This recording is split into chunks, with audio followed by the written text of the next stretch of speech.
دوستو، پہلی صدی ہجری ہو یا 14ویں صدی ہجری، ہر دور میں گستاخ رسول پیدا ہوتے رہتے ہیں، اور ان گستاخوں کو واصل جہنم کرنے کے لیے ہر دور میں عاشق رسول بھی پیدا ہوتے رہتے ہیں، جو ان گستاخوں کو واصل جہنم کرتے ہوئے دنیا و آخرت میں اپنا نام روشن کر جاتے ہیں۔ آج کی اس ویڈیو میں ہم 5 ایسے ہی عاشقان رسول کا ذکر کریں گے۔ نمبر 5، عامر شہید چیمہ۔ عامر شہید چیمہ وہ عظیم پاکستانی عاشق رسول ہیں جنہوں نے جرمنی کے گستاخ ہینریک براڈر کو واصل جہنم کیا تھا۔ عامر شہید دراصل جرمنی میں تعلیم کے سلسلے میں مقیم تھے۔ جب ستمبر 2005 کو ڈنمارک کے اخبار جیلین پوسٹر نے حضور نبی کریم صلی اللہ علیہ وسلم کے بارے میں 12 نہایت توہین آمیز اور نازیبا کارٹون شائع کیے، پھر مسلمانوں کو مشتعل کرنے کے لیے ایک سوچی سمجھی سازش کے تحت جنوری 2006 میں 22 ممالک کے 75 اخبارات اور رسائل نے ان کارٹونوں کو دوبارہ شائع کیا۔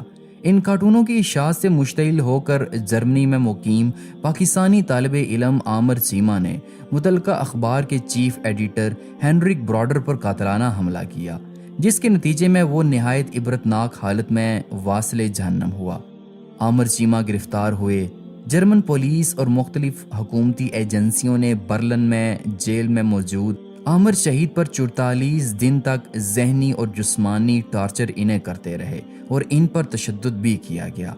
ایک موقع پر تفتیشی افسر نے عامر شہید چیمہ کو مشروط طور پر رہا کرنے کی پیشکش کرتے ہوئے کہا کہ وہ جرمن ٹیلی ویژن پر آ کر اعلان کریں اور کہیں کہ وہ ذہنی مریض ہیں، دماغی طور پر درست نہیں ہیں، اس لیے انہوں نے یہ قدم مخص جذبات میں آ کر اٹھایا ہے، اور دوسرا یہ کہ اس فعل کا مذہب سے کوئی تعلق نہیں اور میں اپنے کیے پر بے حد شرمندہ اور نادم ہوں۔ شہید عامر چیمہ نے نہایت تحمل سے تفتیشی آفیسر کی تمام باتیں سنی اور پھر اچانک شیر کی طرح دہاڑا اور اس آفیسر کے منہ پر تھوک دیا اور کہنے لگے کہ میں نے جو کچھ کیا ہے وہ نہایت سوچ سمجھ کر کیا ہے، اور روتے ہوئے کہا کہ اپنے ضمیر کے فیصلے کے مطابق کیا ہے، مجھے اپنے فعل پر بے حد فخر ہے، یہ میری ساری زندگی کی کمائی ہے۔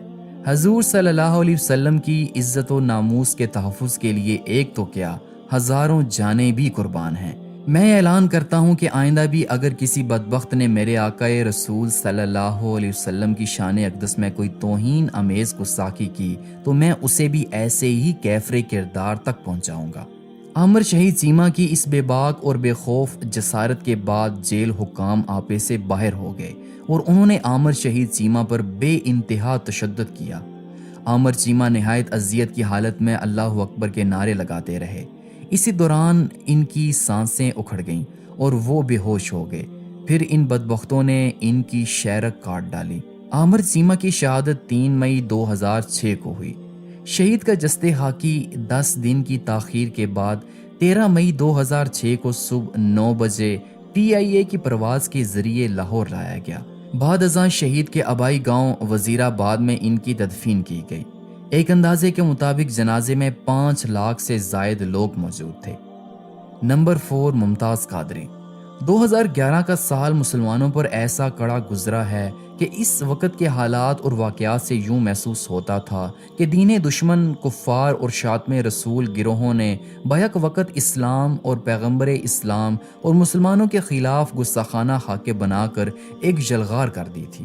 ایک طرف نبی پاک صلی اللہ علیہ وسلم کی شان میں گستاخی کر کے مسلمانوں کے دلوں کو زخمی کیا جا رہا تھا، اور دوسری طرف آئین پاکستان میں ناموس رسالت کے تحفظ پر مشتمل شکوں کو تبدیل کرانے پر زور دیا جا رہا تھا۔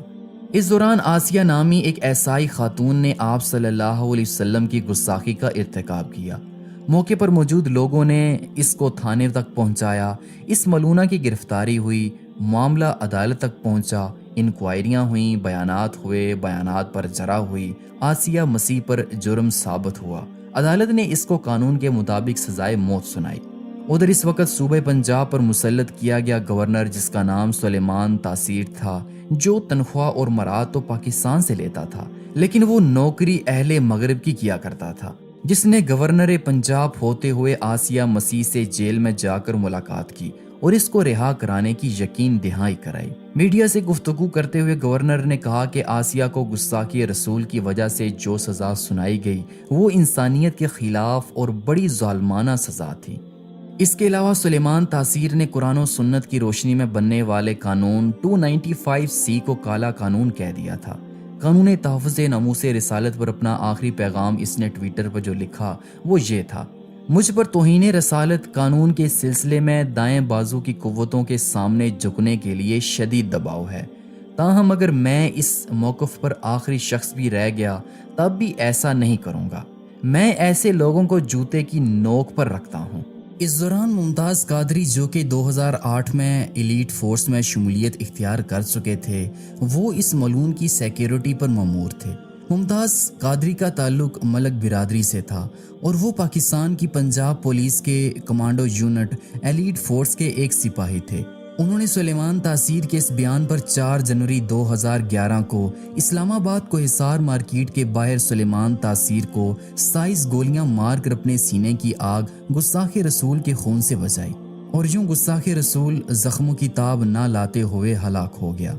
سلیمان تاثیر کو قتل کرنے کے بعد ممتاز قادری نے فوراً گرفتاری پیش کر دی۔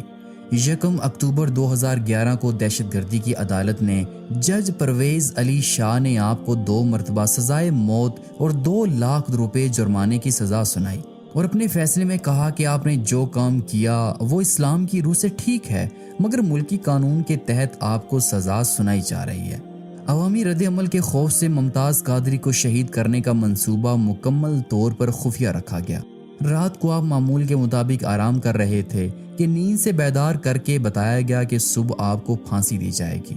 آپ نے سفید لباس زیب تن کیا اور واسکٹ پہنی جس پر پاکستانی پرچم کا بیج آویزاں تھا۔ ادھر پولیس کی گاڑیاں آپ کے گھر کے باہر پہنچی اور اہل خانہ سے کہا کہ غازی صاحب کی طبیعت خراب ہے، خیر و عافیت دریافت کرنے کے لیے ہمارے ساتھ چلیں۔ آپ کو پھانسی دینے کے لیے 4 بجے کا وقت طے تھا۔ اہل خانہ سے ملاقات کے بعد آپ نے آب زمزم اور رجوع کھجوروں سے سحری کر کے روزہ رکھا، نماز تہجد ادا کی اور وقت مقرر سے قبل ہی پھانسی گھاٹ کی طرف جانے لگے۔ آپ 29 فروری 2016 بروز سوموار صبح 4 بجے نعرہ ہائے تکبیر و رسالت لگاتے ہوئے بارگاہ رسالت میں حاضر ہو گئے۔ نمبر 3، غازی علم الدین شہید۔ غازی علم الدین شہید 3 دسمبر 1908 کو لاہور کے ایک علاقے کوچہ چابک میں سوارہ میں پیدا ہوئے۔ آپ پیشے کے لحاظ سے فرنیچر سازی کا کام کرتے تھے۔ آپ تب منظر عام پر آئے جب لاہور کے ایک ناشر راج پال نے بدنامہ زمانہ کتاب رنگیلا رسول شائع کی تھی، جس پر مسلمانوں میں سخت بے چینی پھیل گئی۔ مسلمان رہنماؤں نے انگریز حکومت سے اس دل آزار کتاب کو ضبط کرانے اور ناشر کے خلاف کارروائی کا مطالبہ کیا۔ مجسٹریٹ نے ناصر کو صرف 6 ماہ قید کی سزا سنائی، جس کے خلاف مجرم نے ہائی کورٹ میں اپیل کی، جہاں جسٹس دلیپ سنگھ مسیح نے اس کو رہا کر دیا۔ انگریز حکومت کی عدم توجہی پر مایوس ہو کر مسلمانوں نے متعدد جلسے جلوس منعقد کیے، مگر انگریز حکومت نے روایتی مسلم دشمنی کا مظاہرہ کرتے ہوئے دفعہ 144 نافذ کر کے الٹا مسلمان رہنماؤں کو ہی گرفتار کرنا شروع کر دیا۔ مسلمانوں میں یہ احساس پیدا ہونے لگا تھا کہ حکومت وقت ملعون ناشر کو بچانے کی پالیسی پر عمل پیرا ہے، اور یہ کہ اس ملعون کو کیفر کردار تک پہنچانے کے لیے ان کو خود ہی کچھ کرنا ہوگا۔ غازی علم الدین کی غیرت ایمانی نے یہ گوارا نہ کیا کہ یہ ملعون اتنی آسانی سے بچ نکلے۔ آپ نے اس کو اس کے انجام تک پہنچانے کا فیصلہ کر لیا۔ آپ نے 29 مئی 1929 کو راج پال کی دکان کا رخ کیا۔ اس وقت یہ ملعون اپنی دکان پر ہی موجود تھا۔ غازی نے ایک ہی بھرپور وار میں اس بدبخت کا کام تمام کر دیا۔ اس کے دکان کے ایک ملازم نے قریبی تھانے انارکلی کو خبر دی، جس پر پولیس نے آپ کو گرفتار کر لیا۔ آپ اس واقعے کے بعد نہ صرف مکمل طور پر پرسکون رہے بلکہ آپ نے فرار ہونے کی بھی کوشش نہیں کی۔ آپ نے اس کارروائی کا اعتراف کیا اور گرفتاری پیش کر دی۔ مقدمہ ایڈیشنل ڈسٹرکٹ مجسٹریٹ لوئس کی عدالت میں پہنچا، جس نے آپ پر فرد جرم عائد کر کے صفائی کا موقع دیے بغیر مقدمہ سیشن کورٹ میں منتقل کر دیا۔ آپ کی جانب سے سلیم بار ایٹ لا پیش ہوئے، جنہوں نے آپ کے حق میں دلائل دیے، مگر نیپ نامی انگریز جج نے آپ کو 22 مئی 1929 کو سزائے موت کا حکم سنایا۔ مسلمانان لاہور نے فیصلہ کیا کہ سیشن کورٹ کے اس فیصلے کے خلاف ہائی کورٹ میں اپیل کی جائے، اور اس مقدمے میں غازی کی وکالت کے لیے شوہر آفاق وکیل محمد علی جناح کو نامزد کیا گیا۔